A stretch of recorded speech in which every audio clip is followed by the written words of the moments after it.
everyone would like to have a seat. We have covered an amazing amount of material, but the task ahead is amazing in the education and the awareness and the actions that need to take place to enlighten and empower people about the issue of guardianship and how we can make a much better society with it, and how we can assure the interests and rights of all of our citizens. It's an important business we have been about today and will continue to be about. And Shirley is going to be able to share with us some of the conclusions of the breakout sessions and also advise us as to where we're going from here. And it is exciting to be a part of it. And I thank everyone for their great participation.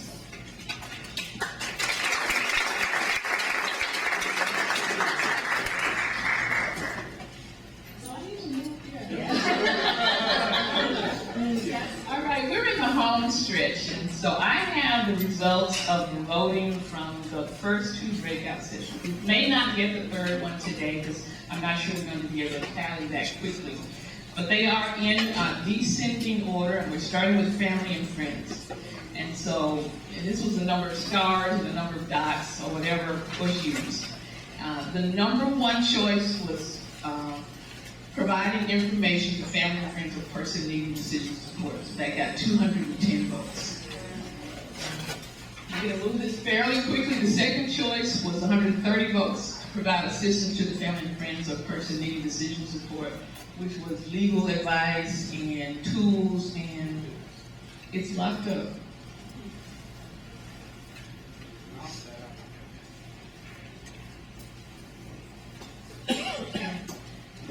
Technology is sometimes wonderful. There you go. And tools. So then number 3 was educate stakeholders. 4, develop the statewide monitorings. And 5 was the fund public guardians. 6, provide access to conflict resolution. 7, provide a court-appointed attorney to the person. And 8, prohibits isolation. So that is the order of the voting for that particular breakout. Yes, ma'am. Just on the prohibit isolation, it wasn't that people didn't think that was important, it's just not one of the first steps. I understand. This is the purpose of this is to prioritize. Let's go to the next one. So on the GAO process was improved guardian ad litem training is number 1 at 153.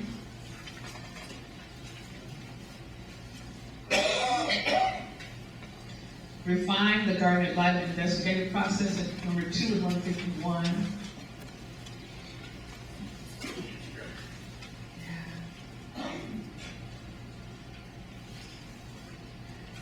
Credential guardian ad litems at 145. So there really isn't much difference in the top 3. They're so close. 3, clarify conflict of interest. 4, revise the guardian ad litem registry and selection process.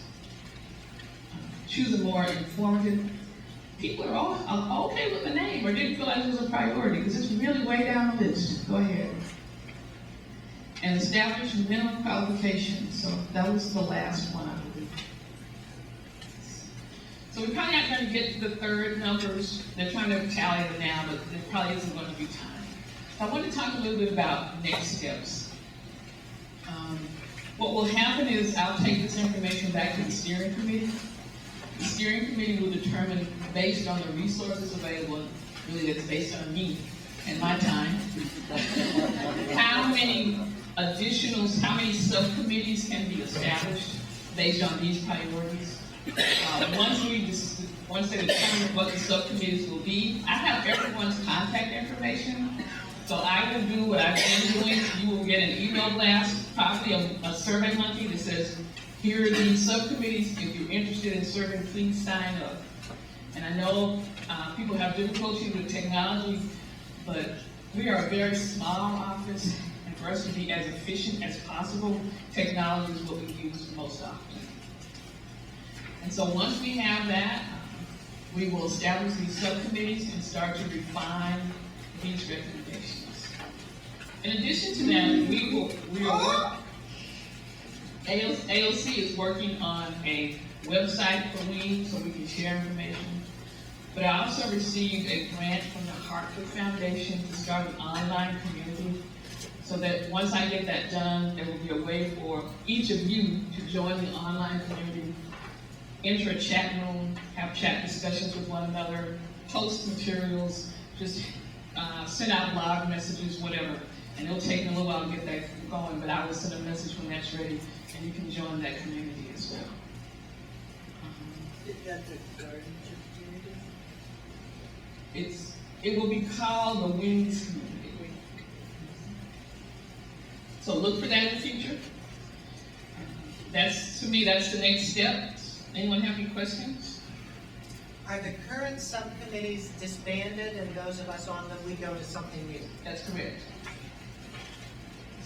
I'm just curious as far as like if we choose to be on a committee, like meeting and where and time, and just kind of maybe some general expectations. So again, when I say we're resource limited, almost all our meetings are on the phone. There are teleconferences. In fact, I don't think we had any in-person meetings for the subcommittees, and that's how we will continue. So that means that wherever you are, you can participate. We were meeting, the subcommittees were meeting once a week, but that's because we had a very short time frame. That won't continue. And we'll probably go to a once a month meeting, and so you'll get more information about that. When is your year up that you have to have a report? Oh, that's a good, something else I forgot. In March, we have to do another one of these as part of the grant. So in March, there will be another, something similar to this, is going to be set up the same way. And there hasn't been a decision, but the steering committee was leaning toward having this in the Seattle area. So my year is up in, actually, it's like April 2016. And I have to have a report ready by then. And it's really an 18-month program, but that's when it's up. Other question? Can you put this information up on the website so that we can review it, because like the third breakaway group is again, I can put it on the website where we posted the materials. Yes, I can do that. So my question was, the purpose of the new subcommittees, is that to generate a new report, or is that for legislative purposes, or what is? It'll depend on the recommendation.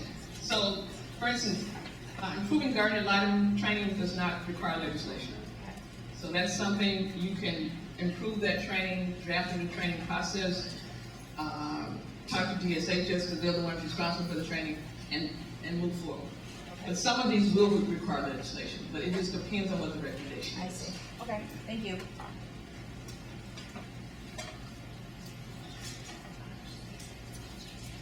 So my goal was to get you out of here by 4:30. Right on target. Are there any other questions? I think there might have been a question about thumb drives. Some people may not have gotten them. If you send me an email, we have enough thumb drives, I can send them to you for the people who requested them. What's on the thumb drive? It's the same material that's posted on the, some people didn't prefer not to download them, so you can get the same information. Shirley, thank you for your hard work in putting this together. Yeah.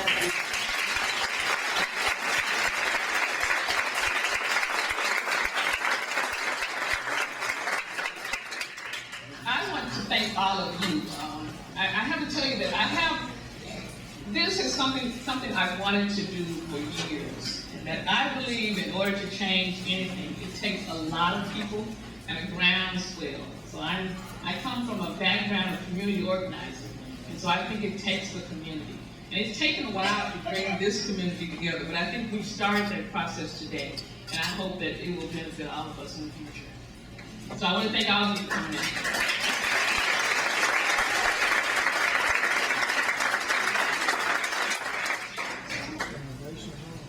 So guys, I think Callie was introduced earlier, but Callie is the state court administrator, and I want to give her an opportunity to say something. This would not have happened without her. She has been very supportive of me every step of the way. And so I just want to give her an opportunity to speak to you. We Southern girls have got to stick together. That's right.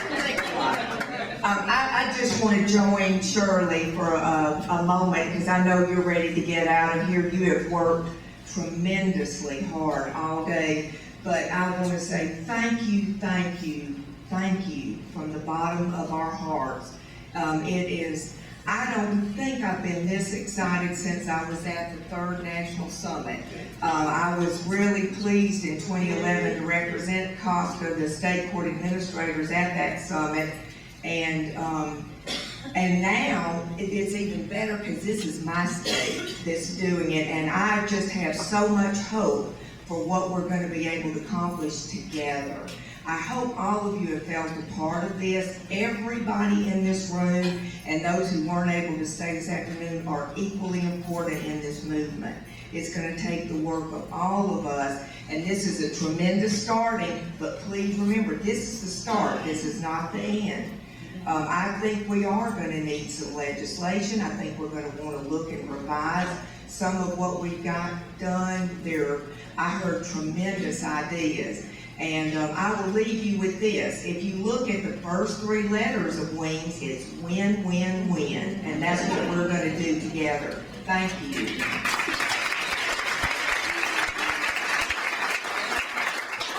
Have a safe trip home, and we look forward to seeing all of you again in Wenatchee. Thank you.